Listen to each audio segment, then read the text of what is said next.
और जब इन लोगों ने प्रार्थना की प्रभु से और इनकी प्रार्थना पर भगवान का आज भगवत्व करुणा निधान की करुणा द्रवित हुई और करुणा में भर के भगवान ने इनसे कहा कि सुनो, जब समस्त रास्ते बंद हो जाते हैं तो मेरे घर का दरवाजा सदैव उसके लिए खुला रहता है।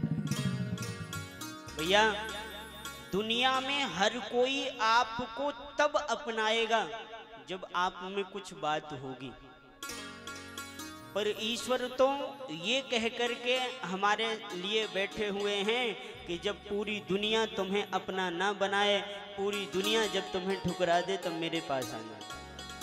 अच्छा एक बात बताओ, ये दुनिया के लोग बाग भी पता चल जाए कि ये मुझसे पहले उसके यहाँ गए थे तो महाराज वो फिर अपनाएगा नहीं। अरे तुम वहाँ होकर के आए और अब जब किसी ने नहीं पूछा तो हमारे पास आए हो, हम तुम्हें नहीं अपनाएंगे। पर जरा विचार करो, उन भगवान की शरण में ही हम तब जाते हैं जब पूरी दुनिया के लोग हमसे संबंध छोड़ देते हैं। सबका भरोसा टूटने के बाद भरोसा किसका आता है? ठाकुर जी का। सत्संग आपको यही सावधानी प्रदान कर रहा है कि आपसे पहले भी कई लोग हुए हैं जिन्होंने संसार का भरोसा किया पर उनके हिस्से में दुख ही दुख आया। इसलिए आप लोग भरोसा करके और ठोकर खा करके शरण में ना जाएं, पहले से ही कह दें प्रभु हम भले बुरे सो तेरे, हम तो आपके हैं प्रभु, आप हमें स्वीकार करिए। और ठाकुर जी ने इनको स्वीकार किया और सुखदेव भगवान लिखते हैं अथो मुहूर्त एकस्मिन् नानागारेषु तास्त्रियः यथोपये में भगवान तावद रूप धरो व्यय। ये 16,100 कन्याएं हैं तो भगवान भी 16,100 स्वरूप बनाए, 16,100 मंडप बने और उसमें 16,100 रूपों में एक ही मुहूर्त में इन सब के साथ भगवान ने विवाह किया। क्योंकि ये भगवान हैं, भगवान जैसा भगवान ही कर सकते हैं महाराज। और सुनिए, ऐसा सुंदर व्यवस्था ठाकुर जी ने किया, किसी को कम किसी को ज्यादा ये बिल्कुल नहीं महाराज, सबका एक जैसा ठाट बाट, एक जैसा वैभव। और जरा गौर से सुनिएगा, ठाकुर जी 16,108 विवाह किए और 16,108 रानियों से प्रत्येक रानी से 10 बेटा और 1 बेटी। इतना बड़ा परिवार था भगवान। 16,108 गुणे 11 करिए, यूं समझ लीजिए कि ठाकुर जी के परिवार के बालकों को पढ़ाने के लिए 1,80,000 शिक्षक लगे थे। इतना बड़ा वैभव ठाकुर जी का, इतना बड़ा परिवार, पर बड़े प्रेम से रहते थे ठाकुर जी। सबका विधिवत ध्यान रखना, सबका भरण पोषण करना।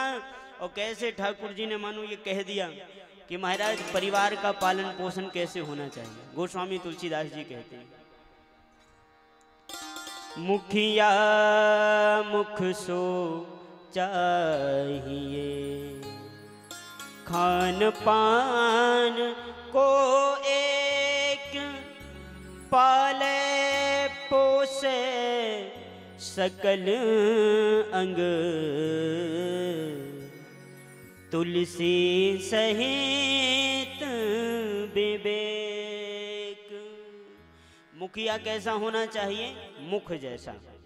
जैसे मुख में जो आप भोजन करते हो, हाथ को भी वो पर्याप्त मात्रा में जाता है, पांव को भी पर्याप्त मात्रा में जाता है। पूरे अंग का पालन पोषण मुख के ही द्वारा होता है। बात सही है कि नहीं? कोई कहे कि हाथ थोड़ा कमजोर सा है तो कोई हाथ में भोजन डालता है क्या? ले बेटा तू भी खा ले, मुख बस खाता है, तेरे तक पहुंच नहीं पाता। हाथ भी कमजोर है, दर्द हाथ में है, दवाई कौन खा रहा है? मुख। दर्द पीठ में हो रही है, दवाई कहाँ डाल रहे हो? मुख में। इसका मतलब क्या है? मुखिया मुख जैसा होना चाहिए महाराज, जो खान पान और सब विवेक का एक जैसा होता है। आपको एक बात बताएं, ब्राह्मण और संत कौन होते हैं? वो भी मुख जैसा ही। ये जो ऊपर का भाग है ना हमारा शरीर का, इतने से ऊपर का भाग ब्राह्मण होता है महाराज, प्रत्येक व्यक्ति का। अच्छा, ये मस्तिष्क जो होता है वही ब्राह्मण है। क्यों? हाथ में दर्द होता है, सबसे पहले फिक्र किसको होती है? मैसेज यही आता है ना सबसे पहले कि भाई हाथ में प्रॉब्लम है आजकल, पीठ में प्रॉब्लम है, पेट में दर्द है, तो सबसे पहले दिमाग में ही बात आती है। और कष्ट इसी को होता है, पेट को कम होता है। दिमाग ही मैसेज करता है कि ए हाथ जरा पेट में घूम के आओ, देखो क्या प्रॉब्लम है, तभी तो ये हाथ जाता है कि नहीं।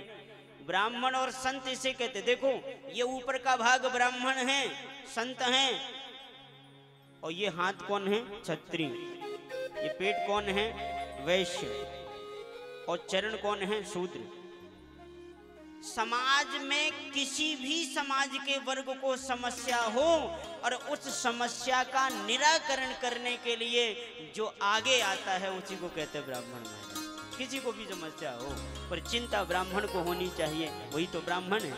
जो केवल अपनी चिंता करे, समाज की चिंता ना करे, वो कैसे ब्राह्मण हो सकता है महाराज। बोलो वृंदावन बिहारी लाल की। और भगवान ने सबका पालन पोषण किया।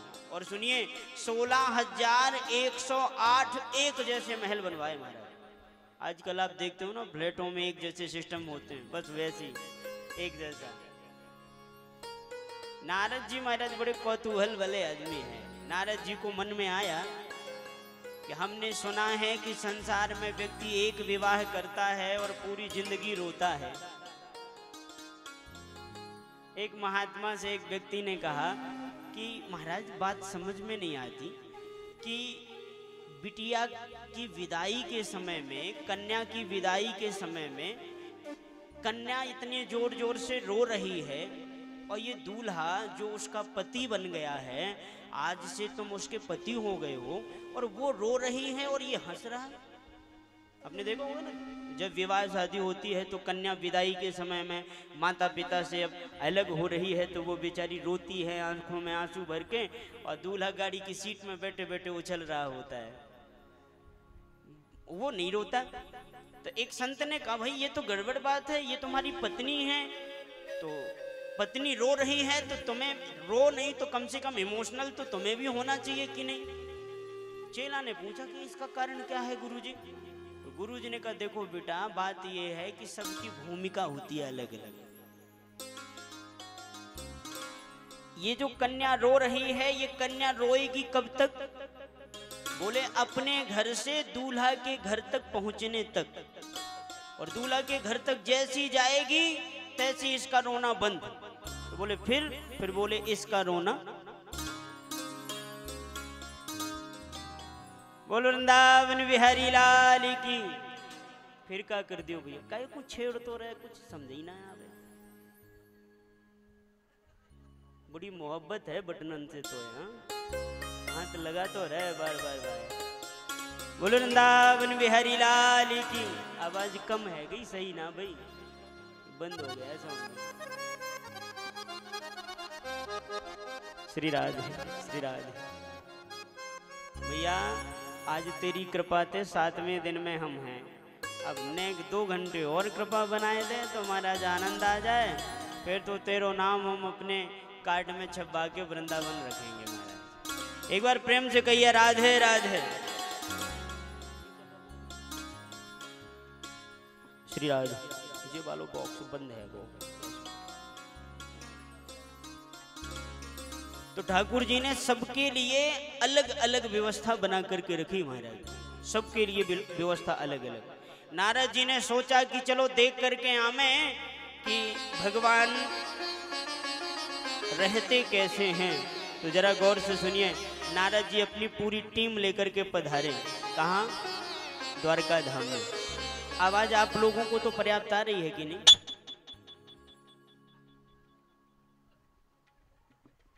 श्री राधे।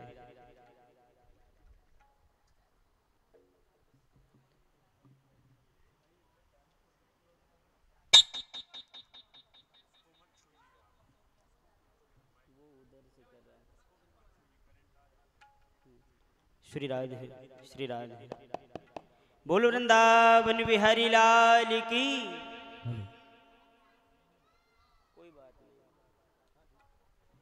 ना बोलन दो, जैसो चल रहा वैसे ही चलन दो भैया। एक बार प्रेम से कहिए राधे राधे।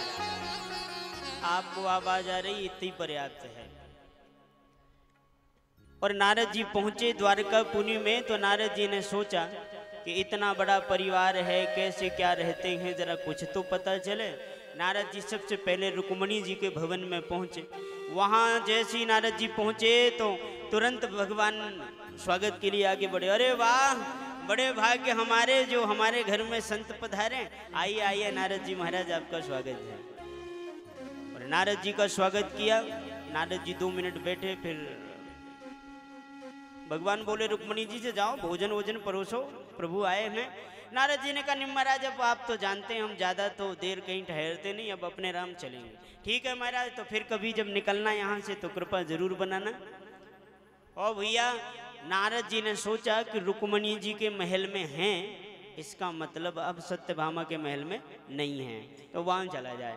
और सत्यभामा के महल में नारद जी महाराज पधारे। सत्यभामा जी बाहर निकल के आई, प्रणाम की। नारद जी ने भी नमो नारायणाय किया। और नारद जी वार्तालाप, अच्छा तो आपका ये महल है, यहाँ पे आप रहती हो? हाँ हाँ हम ही रहते हैं प्रभु।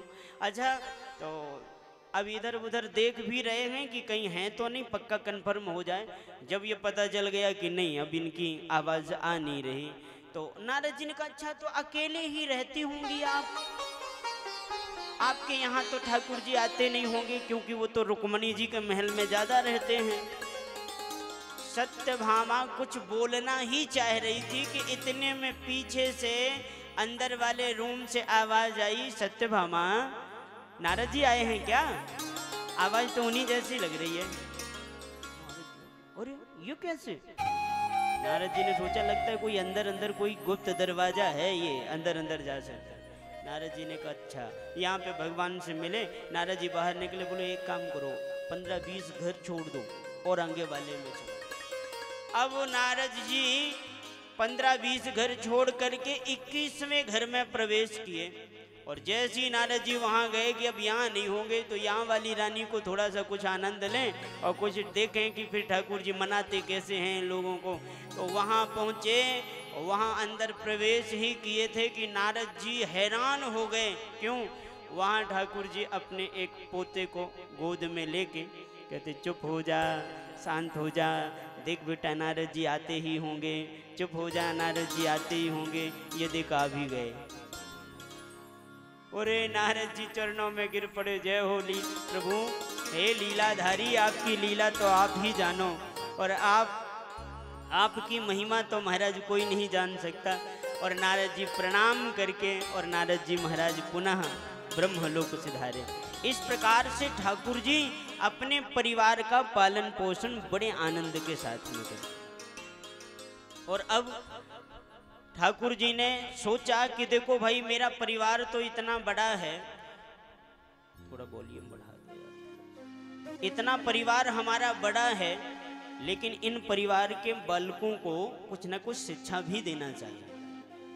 और ये मानो ठाकुर जी ने संकेत हमको प्रदान किया। बहुत गौर से सुनिएगा माताओं, शास्त्र कहता है नास्ति मातृ समो गुरु, माता के समान बालक के लिए कोई भी गुरु नहीं होता। और बहुत सुंदर बात आपको बता रहा हूं, आप श्रवण करिएगा। हमारे शास्त्र कहते हैं कि कोई बेटा यदि सतमार्ग में चल रहा है, अच्छे रास्ते में चल रहा है और वो ठीक है, सफल है, तो उसका श्रेय किसको है? उसकी माँ को। और कोई बेटा यदि दुष्ट हो गया है, वह माता पिता को भी सताता है, समाज को भी सताता है, इसका श्रेय किसको जाता है? माँ को। दोनों श्रेय माता को हैं भैया। माता से ही पुत्र बिगड़ता है और माता से ही पुत्र सुधरता है।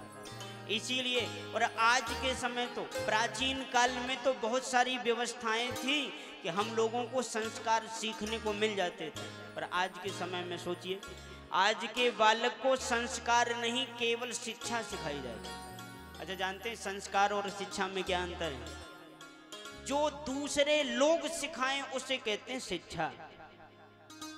शिक्षा घर में कभी नहीं हो सकती, न पहले होती थी, न आज होगी, न आगे कभी होगी। शिक्षा घर में नहीं होती, घर के लोगों के द्वारा नहीं होती, पराये व्यक्ति ऐड करना पड़ता है उसमें। गुरुजन से संपर्क करो, टीचर अच्छे लगाओ, ये शिक्षा हो गई। और संस्कार हम जो देते हैं या बालक जो स्वयं से देख करके सीखता है उसे कहते संस्कार, और जो बालक को सिखाया जाता है उसे कहते शिक्षा।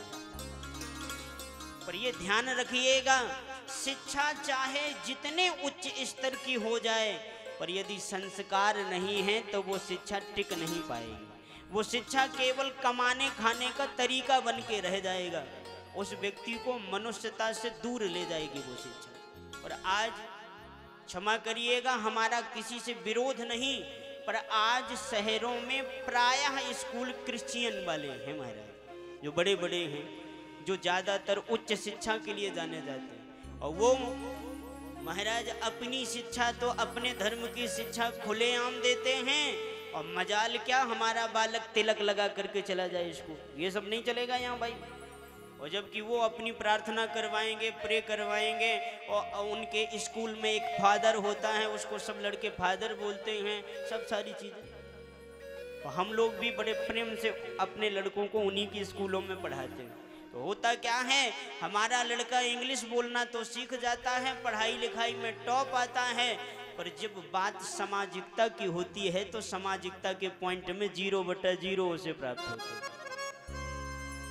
पर भगवान क्या कह रहे हैं, भगवान कह रहे हैं भैया हमें अपने पुत्रों को, अपने बालकों को स्वयं से भी संस्कार देना चाहिए। आज हमने मालूम है क्या किया कि स्कूल में एडमिशन करा दो, 8 घंटे बच्चे से छुट्टी, सुबह चला जाएगा 10 बजे और शाम के आराम से 4 बजे आएगा, पीछा छूटा रहेगा। ना भैया, स्कूल में एडमिशन कराना ही आपका दायित्व नहीं रह गया। जब वो पढ़ करके आए तो आपको उसको भोजन प्रदान करने के बाद जरा बिठा के पूछना भी पड़ेगा कि आज बेटा तुमने क्या पढ़ाई किया। कभी आपको उसको मंदिर भी ले जाना होगा, कभी आपको उसको कथा में भी ले जाना होगा, कभी आप खुद से कहिए बेटा ये रामचरितमानस की पुस्तक है, हिंदी पढ़ते आता है ना तुमसे, हाँ हाँ तो जरा इसको पढ़ के सुनाओ। तो कभी आप उसको इस प्रकार से आचरण में लगाएंगे तो धीरे धीरे आपका बेटा भी धार्मिक हो जाएगा और वो उसी प्रकार से वर्तेगा जैसे श्रवण कुमार, ध्रुव, प्रहलाद आचरण करते थे। आज ठाकुर जी अपने पुत्रों को और अपने परिवारी जनों को लेकर के बगीचे में गए। आज छुट्टी थी गुरुकुल की, लेकर के गए, बच्चों चलो आज अवकाश का दिन है, आज हम तुम्हारे संग पूरा दिन रहेंगे और फला फला उद्यान में बैठ करके कुछ बातें करेंगे। पहले तो ठाकुर जी ने बड़ा सुंदर उपदेश दिया, श्रवण कराया, बेटा अपने सुख के लिए जो कार्य करता है उसे स्वार्थी कहते हैं, और जो अपने सुखों के अलावा भी अपने अपनों के सुखों की कल्पना करता है या पराये के भी लिए उसकी थोड़ी सी सोच है उसे परमार्थी कहते हैं। और जानते हैं आज ठाकुर जी ने इन्हें जटायु की कथा सुनाई। एक पुराण में वर्णन मिलता है, ठाकुर जी ने सुनाया कि पुत्रों गीध बने हुए योनि में भी एक गीध जो मांसाहार करता था, जो सब ही मरा हुआ सब ही खाने का जिसको अधिकार था, उसका वही प्रिय भोजन था। और महाराज उसने भी परोपकार ऐसा किया परोपकार कि जानकी जी का हरण हो रहा था, जानकी जी चिंता कर रही थी और जानकी जी विह्वल होकर के चिल्ला रही थी। जहां इंद्र इत्यादि देवता रावण से डरे हुए थे और वहीं जटायु ने कहा, रे रे दुष्ट ठाड़ किन होई, दुष्ट ठहर जा, मेरे भारतवर्ष की नारी का हरण करके मौत से जा रहा है। और उस जटायु ने हमला बोल दिया। जटायु जानते थे कि रावण से जब इंद्र नहीं जीत सकता तो मैं जीतूंगा क्या। पर जटायु जी ने मरना मृत्यु को परोपकार के द्वारा वरण किया। तो महाराज आज ही क्या सनातन से, और जब तक ये धरती रहेगी, जब तक राम कथा रहेगी, तब तक जटायु का नाम बड़े सम्मान से लिया जाएगा। इसीलिए परोपकाराय पुण्याय, आप अपने लिए बस सोचेंगे। DD3 नहीं चल रही क्या? श्री राधे, श्री राधे, श्री राधे, श्री राधे।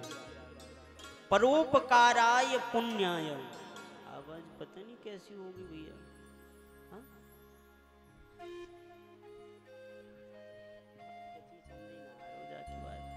बोलो वृंदावन बिहारी लाल की। थोड़ा शार्प कर दो भैया, कम कर दिया है तुमने शार्प। श्री राधे, श्री राधे, श्री राधे, श्री राधे, राधे श्याम, श्री राधे, श्री राधे। ऐसे रूकी रूकी सी आवाज आ रही है जैसे 5 दिना से पानी ना पियो हो एक आए।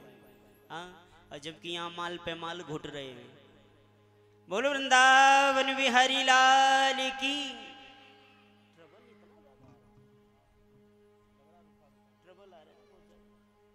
ट्रबल बहुत ज्यादा आ रहा है भैया, अब तू चीप करवाए वो। बोलो वृंदावन बिहारी लाल की। और ठाकुर जी ने जटायु की कथा बड़े प्रेम से सुनाई, और फिर वो कहते हैं, पुत्रों सदैव याद रखना, किसी पराये व्यक्ति का धन आपके पास नहीं आना चाहिए। भैया आज सबसे ज्यादा पराये धन और पराई स्त्री के प्रति समाज का आकर्षण बहुत ज्यादा जा रहा है, और ये समाज के लिए बहुत ज्यादा खतरनाक है महाराज।